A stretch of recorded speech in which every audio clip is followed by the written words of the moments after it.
ওম বিষ্ণু শরণম। সবাইকে আমার কোটি কোটি প্রণাম। আজ থেকে বেশ কিছুদিন আগে একটা ভিডিও ভাইরাল হয়েছে, আপনারা সবাই দেখেছেন। এটি বাংলাদেশের ভিডিও। আর আমি বাংলাদেশের বিষয় নিয়ে বারবার করে অনেক কথা বলি এই কারণে, কেননা আমি জানি না যে ওইসব সনাতনী, পৃথিবীর যত সনাতনী তাদের জন্য মন আমার খারাপ লাগে, কিন্তু বাংলাদেশের যে সনাতনী এদের জন্য আমার এত দুঃখ কষ্ট লাগে কেন আমি বুঝি না। তা কিছুদিন আগে একটা ভিডিও ভাইরাল হয়েছে, আপনারা সবাই দেখেছেন। ভিডিওতে একটি মেয়েকে কিছু দুষ্কৃতীর দল 4 হাত পা ধরে একটি ভ্যান গাড়িতে তুলে নিয়ে যাচ্ছে। মেয়েটি চিল্লাচ্ছে, বাঁচাও বাঁচাও বাঁচাও করে চিল্লাচ্ছে। ওর বাবা এই একটা পেট নিয়ে একটা গামছা পরে দৌড়াচ্ছে, বাঁচাও আমার মেয়েকে, বাঁচাও আমার মেয়েকে বাঁচাও। মূর্খ, 1 নম্বরের গন্ডা মূর্খ। এই ছাগলের বাচ্চা ছাগল, এই মূর্খের বাচ্চা মূর্খ এখন চিল্লাচ্ছে একা একা, বাঁচাও। কে বাঁচাবে রে? এ বাঁচানোর কে আছে? তোর কে আছে এই পৃথিবীতে তোকে বাঁচাবে? এই মূর্খ, তুই কাউকে বাঁচিয়েছিস? কারোর সঙ্গে ভালো ব্যবহার করেছিস? না তো পাড়া প্রতিবেশী, না বন্ধু বান্ধব, কারোর সঙ্গে ভালো ব্যবহার করেছিস যে তোকে বাঁচাবে? কাকে ডাকছিস? কাকে ডাকছিস বিপদের মুহূর্তে? শালার মূর্খের বাচ্চা মূর্খ। পাড়া প্রতিবেশীর সামনে সামান্য একটা জিনিস নিয়ে ঝগড়া হয়েছে, সেই ঝগড়া নিয়ে তার সঙ্গে তো জীবনে কোনোদিন কথা বলিসনি, তার ছেলে মেয়েদের সঙ্গে কথা বলিসনি, নিজের ছেলে মেয়েদেরকে মানা করে দিয়েছিস যে ওদের সঙ্গে যেন কথা বলো না। আর পাড়া প্রতিবেশী দৌড়ে আসবে তোর মেয়েকে বাঁচানোর জন্য। 1 নম্বরের গণ্ডমূর্খ। এই গণ্ডমূর্খ মাটির একটা প্রতিমা তৈরি করে, কালীমার মূর্তি তৈরি করে সেখানে পুজো দিচ্ছে। কালীমার মূর্তি তৈরি করে পুজো দিচ্ছে, সামনে একটা ছাগল নিয়ে এসছে। এই ছাগলের বাচ্চা, সেই ছাগলটাকে না বলা একটা পশু, সে বলতে পারে না, কিছু করতে পারে না। সেই ছাগলটাকে এই বড় রামদাও নিয়ে এক কোপে জয় মা কালী বলে একটা কোপ দিয়ে কেটে দিচ্ছে। এই মূর্খ। আর এই ছাগলের বাচ্চা ছাগল যদি তখন ওই লোককে না ডেকে বাঁচাও বাঁচাও করে এইভাবে না দৌড়িয়ে একটা রামদাও নিয়ে এক কোপে যদি কেটে দিত, ওইখানে ওই দুষ্কৃতীদের একটা মাথা পড়ে গেলে আর 3 জন যে কোন দিকে দৌড়ে যেত খুঁজে পাওয়া যেত না। কিন্তু তা না করে খালি হাতে দৌড়াচ্ছে, বাঁচাও আমার মেয়েকে বাঁচাও। তোর বাবা বাঁচাবে? তোর মরা বাবা বাঁচাবে? না কে বাঁচাবে বল? এই পৃথিবীতে কেউ বাঁচাবে না তোদেরকে। তোরা 1 নম্বরের গন্ডা মূর্খ। মাটির মূর্তি গলে ছাগলের বলি দিচ্ছিস, দুষ্কৃতী নিজের মেয়েকে নিজের সামনে, নিজের চোখের সামনে উঠিয়ে নিয়ে যাচ্ছিস, তাদেরকে একটা নখের আঁচড় দিতে পারছো না, মূর্খের বাচ্চা। তারা বলছে বাঁচাও। কেউ বাঁচাবে না। নিজেকে বাঁচতে হবে, নিজের শক্তি প্রয়োগ করতে হবে। একটা রামদাও নিয়ে দৌড়ে গেলে তোর মেয়েকে ওরা ওইখানে ছেড়ে দিয়ে চলে যেত, জীবনে তোর মেয়ের দিকে ফিরে তাকাতো না। তা না করে বাঁচাও। পাড়া প্রতিবেশী তাদের সঙ্গে সামান্য কিছু নিয়ে গণ্ডগোল হলে তাদের সঙ্গে আর কথা বলা যাবে না। আমি তো কথা বলবোই না, সাথে আমার ছেলে মেয়েদেরকেও মানা করবো, ওদের ছেলে মেয়ের সঙ্গেও মিশবি না। এই হচ্ছে মূর্খতা। কে আসবে দৌড়ে তোমার বিপদের সময়? মূর্খ কেউ আসবে না। ভগবানকে ডেকে ডেকে গলা চিল্লিয়ে গলা ভেঙে গেলেও আসবে না এই পৃথিবীর। ভগবান তো দূরের কথা, যে মায়ের সামনে ছাগলের বলি দিয়েছিস, সেই মাকে ডাক, দেখি তোর কোন মা, তোর কোন বাবা বাঁচায়। ওই মার বাবা এসে বাঁচায়, দেখব। কেউ বাঁচায়নি আর বাঁচাবে না। তোর মেয়েকে ওইভাবে বলাৎকার করে ছিঁড়ে চিলকাউয়ের মতো শগুনটা যেমন খায় তেমনি করে খেয়ে ফেলবে। এখনও হুঁশিয়ার হয়ে যায়, এখনও সজাগ হয়ে যায়। মানুষ বলে জাগো হিন্দু জাগো, জাগো হিন্দু জাগো। কি করে জাগবে? এরা ঘুমাচ্ছে নাকি যে জাগবে? এরা ঘুমালো কখন? আমি তো এদের ঘুমানো দেখি না, ঘুমিয়ে জাগার না, মানে জেগে ঘুমানোর ভাঙ করে শুয়ে থাকে। আবার কেউ বলছে জাগো জাগো। আরে কি করে জাগবে? এ তো ঘুমায়নি তো। এরা তো জেগে জেগে ঘুমানোর নাটক করে রঙ্গ তামাশা দেখছে দুনিয়ার।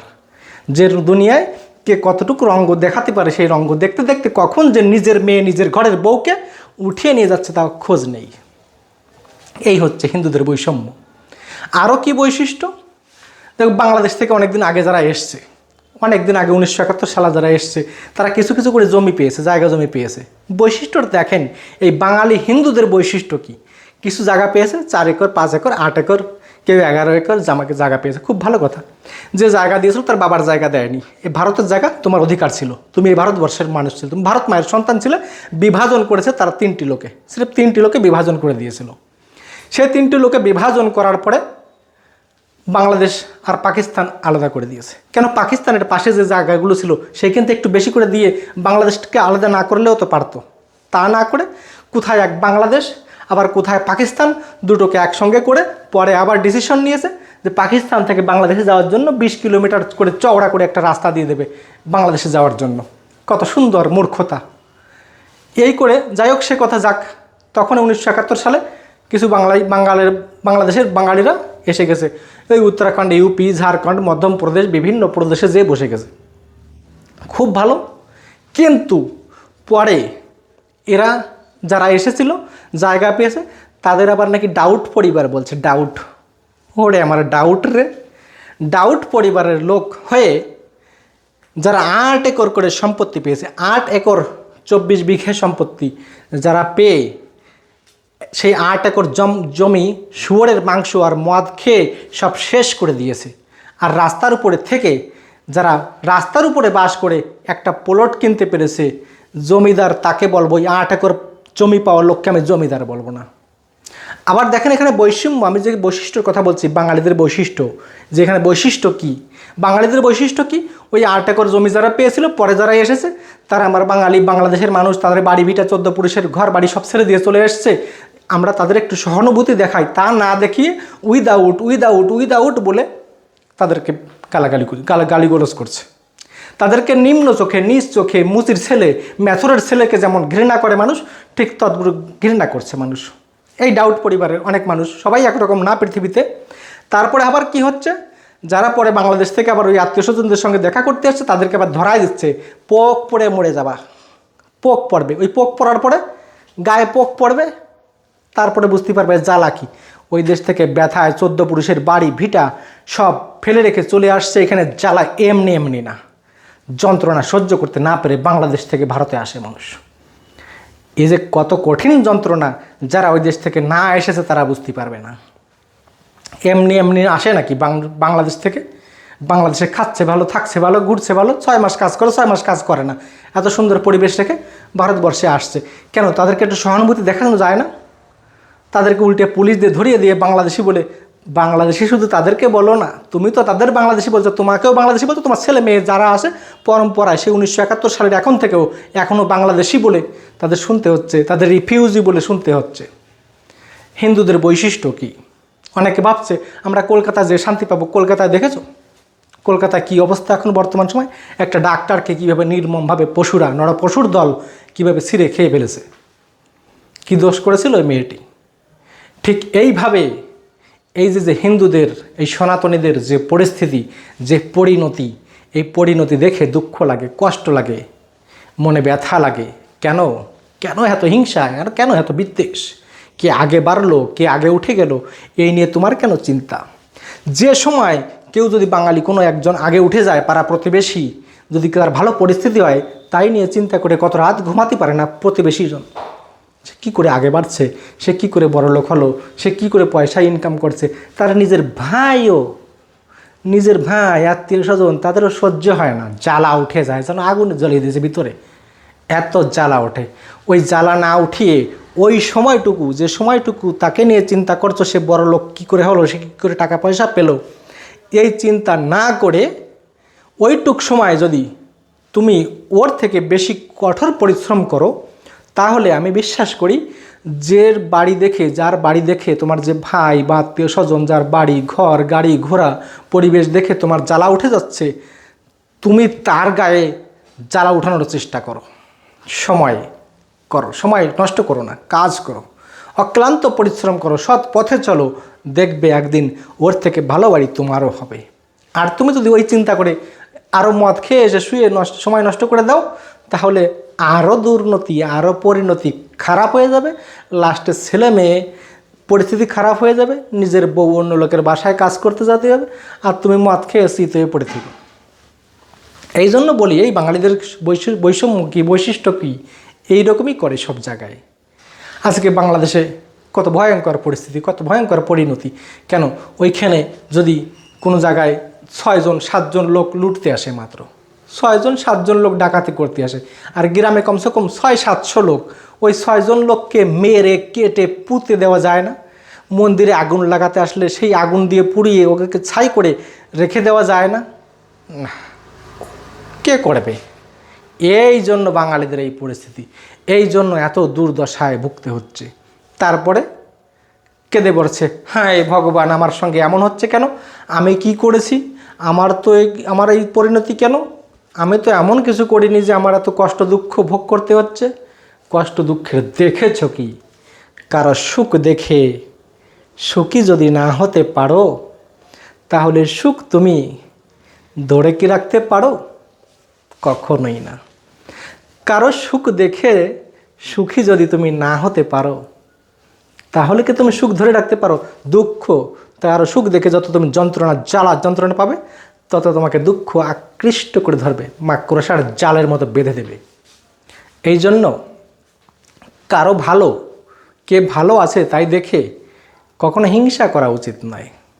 আজকে কারো মেয়েকে তুলে নিয়ে যাচ্ছে, আমি মানলাম সে কোনো না কোনো কারণবশত হয়তো আমার সঙ্গে জীবনে কথা বলেনি, কিন্তু তার তো একটা মেয়ে, নিষ্পাপ মেয়ে, তাকে উঠিয়ে নিয়ে যাচ্ছে।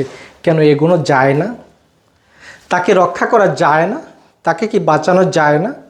ওরা 4-6জন লোক এসেছে, কেন তোমরা 10জন লোক গিয়ে দাও কাঁচি খুন্তা কোরল নিয়ে যে এক কোপ দিয়ে একটা কেটে কেটে ফেলে দিতে পারো না? আসবে তারপরে এরকম 2-1টাকে ফেলে দাও, আর আসবে না। তোমার মেয়েদেরকে কালী মা হতে শেখাও। কালী মায়ের, যে মায়ের মাটির মূর্তি গড়িয়ে পুজো করছো, মায়ের হাতে খড় গড়েছে, খড়গো দিয়ে পাঠাও, দেখবে। মুন্ডু মালা দাও। ওই যে তোমার মেয়েকে যে উঠিয়ে নিয়ে যাচ্ছে, সেই মেয়ে যদি একটা খড়গ নিয়ে, রাম দাও নিয়ে ওই দুষ্কৃতীদের, ওই দুর্নীতিবাজদের, ওই বলাৎকারীদের একটা কোপ দিয়ে গলা কেটে, মাথা যেমন কালিমা মুন্ডুমালা হাত গলায় নিয়েছে, হাতে মুন্ডু নিয়েছে, এইভাবে মেরে আগের দিকে যদি বেড়ে যায়, 1,00,000 দুষ্কৃতী পিছনে ফিরে যেতে হবে। তা না করে ভয়তে বলছে বাঁচাও বাঁচাও, কেউ বাঁচাবে না, কেউ না। নিজের বাঁচা নিজে বাঁচতে শেখো, নিজের বাঁচা নিজে বাঁচতে শেখো। যদি তুমি বিপদে পড়ো আর যদি চিন্তা করো আমাকে ভগবান এসে বাঁচাবে, তাহলে ওইভাবে বলাৎকারিত দেবে। কেন আজকে কলকাতায় যে ডাক্তার মৌমিতা, সে কি ভগবানকে ডেকেছিল না? সে কি চিৎকার করেছিল না, বাঁচাও হে ঈশ্বর বাঁচাও? কে বাঁচিয়েছে? আর ওই মৌমিতার যদি শক্তি থাকতো, যদি সাহস থাকতো মনে, তাহলে দুষ্কৃতীদের মুন্ডুমালা কেটে বাইরে বেরিয়ে আসতো। পারেনি, শিখায়নি, শিক্ষা দেয়নি বাবা মা কোনোদিন যে কি করে এই দুষ্কৃতীদের বিরুদ্ধে লড়তে হবে। ছোট শিশুকাল থেকে অস্ত্র তুলে দিন হাতে, দেখি কে আপনার মেয়েকে বলাৎকার করে যায়। কেউ করবে না। ভয়ে আপনার মেয়ের দিকে চোখ উঠিয়ে কেউ তাকাবে না। এই জন্যই তো বারবার বলি যে সনাতনী এরা ঘুমায়নি, তো এরা জেগে ঘুমের নাটক করে, এরা আর একজনের পরিস্থিতি দেখে হাসে, বাহ খুব ভালো হয়েছে, পরে ওই পরিস্থিতি ওর উপরে প্রবৃত্তি করে। লোকের যে পরিস্থিতি দেখে হাসে, সেই পরিস্থিতি তার উপরে আবার প্রবৃত্তি করে। তারপরে তখন সে বুঝতে পারে যে ওর কী, তখন সে মূর্খের দল, বুঝতে পারে না। তখন নিজের তা নিয়ে কান্নাকাটি করে, আমার কেন এমন হলো, আমি কি করেছি। এই জন্য বাঙালিদের পরিস্থিতি এত ভয়ঙ্কর, যা বলে বোঝাতে পারবো না। যেখানে যাই সেখানে দেখি বাঙালিদের বউদের কাজ করতে, লোকের বাসায় বর্তন মাজতে। যে জমি 8-10 একর করে জমি জায়গা পেয়েছিল 1971 সালে, সেই জমিগুলো বিক্রি করে সেই জমিতে তারই ছেলে, তারই পুত্রবধূ সেই জমিতে জন খেটে মরছে। 8 একর জমি সম্পত্তি, 11 একর সম্পত্তি ধরে রাখতে পারেনি, সব বিক্রি করে খেয়ে ফেলেছে। আবার সেই জমিতে যে দেহারি মজদুরি করে খাচ্ছে। এই বাঙালিদের বৈশিষ্ট্য। কেন কষ্ট করা যেত না? কষ্ট করে এই জমি ধরে রাখতে পারতেন না? আজকে তোমার ছেলে পুত্র বউদের তাদের লোকের বাসায় কাজ করতে যেতে হবে কেন? এই দুঃখ দুর্দশা দেখে স্থির থাকা যায় না যে কেন মানুষ এমন করে, কেন মানুষ কারো সুখ দেখে সুখী হয় না, কেন মানুষ কারো দুঃখ দেখে দুঃখী হয় না। আজকে কারো মেয়ে উঠিয়ে নিয়ে যাচ্ছে, কারো পুত্র বউ উঠিয়ে নিয়ে যাচ্ছে, কেন তাদেরকে রক্ষা করার জন্য সবাই মিলে এগিয়ে আসা যায় না? কবে এগিয়ে আসবেন? কবে? মৃত্যুর পরে? ঠিক আছে, তাই করেন। এই বলে আমি এখানে শেষ করছি।